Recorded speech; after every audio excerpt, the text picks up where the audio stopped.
এটা লাউ কেটেছি। আমি লাউ দিয়ে আজকে মজার একটা রান্না আপনাদের সঙ্গে শেয়ার করতেছি। সত্যি বলছি, ভীষণ মজাদার এই রান্নাটা। তবে লাউটা নিতে হবে সবুজ কালার দেখে। সাদা ফ্যাকাশে কালার আছে না, ওটা নিলে চলবে না।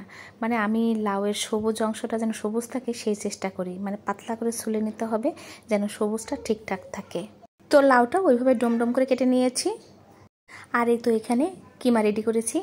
আমি এখানে হচ্ছে রেড মিট আপনারা যে কোনো নিতে পারেন অথবা চিকেন নিতে পারেন। আমি বিফ নিয়েছি। তো এইভাবে আমি কিমাটা করে তারপরে পেঁয়াজ, কাঁচামরিচ, একটু মশলা গুঁড়া টুড়া দিয়ে আমি সব মাখিয়ে নিয়ে এরকম করে বল বল করে নিয়েছি। তো কিমার সঙ্গে একটু চর্বি থাকলে মনে হয় ভালোই লাগে। খুব বেশি মাংস লাগে না, এই 200 গ্রামের মতো মাংস হলেও অনেকগুলো কিমা হয়ে যায়। তো রান্নাটা বেশ সাশ্রয়ী। তো লাউটাতে আমি রান্না করেছি, একেবারে হলুদ দেব না, একটু সাজিরা ফোড়ন দিয়ে নিয়েছি, একটা তেজপাতা দিয়েছি, আর হচ্ছে পেঁয়াজ বাটা, রসুন বাটা, আর এই তো একটু কাঁচামরিচ বেটে দিয়েছি। মানে এখানে হচ্ছে গিয়ে এটা হোয়াইট কালারের থাকবে। আর ওই যে গ্রিন কালারের যে লাউটা আছে, মানে লাউয়ের গ্রিনিশ ভাবটা থাকবেই। তো আমি যখন ফুটে উঠেছে, বেশ খানিক একটু লাউটা সিদ্ধ সিদ্ধ হয়ে আসছে, তখন আমি যে কিমার বলগুলো দিয়ে দিলাম। লবণ টবণ স্বাদ মতো দিয়ে দিবেন। অসাধারণ একটি খাবার, বিশ্বাস করেন।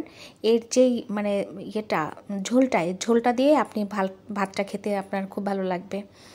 আর এই যে মাংসর যে ফ্লেভারটা পুরোটা লাউর ভিতরে ঢুকে যায়, মাশাল্লাহ অসাধারণ খাবার হবে।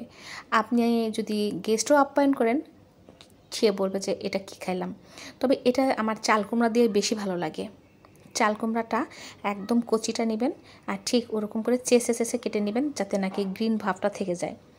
তো আমার এটা হয়েই গেছে, দেখেন বলগুলো কিন্তু খসে যায়নি। আপনারা চাইলে একটু হচ্ছে গিয়ে কর্নফ্লাওয়ার দিতে পারেন, সেক্ষেত্রে আরেকটু বাইন্ডিংটা আরেকটু বেশ মজবুত হবে, আর একদমই খসবে না। সব কিছু মিলিয়ে রান্না তো শেষ, এবার একটু খেয়ে দেখার পালা। দেখেন বলগুলো একদম আস্তে আস্তে আছে। হ্যাঁ, এইটা সাশ্রয়ী রান্না। অল্প একটু মাংস দিয়ে পুরা 8 জন মানুষ আপনারা খেয়ে নিতে পারবেন। মানে 200 গ্রাম মাংস দিয়ে 8 জন মানুষ অনায়াসে খেতে পারবেন। আর দেখুন লাউটা কি সুন্দর, এত সুন্দর মনামনাভাবে মানে সফট সফট সিদ্ধ হয়ে গেছে, বলার মতো না। ঝোলটা দিয়ে পুরোটা ভাতটা খাবো, আর কোনো তরকারি লাগবে না।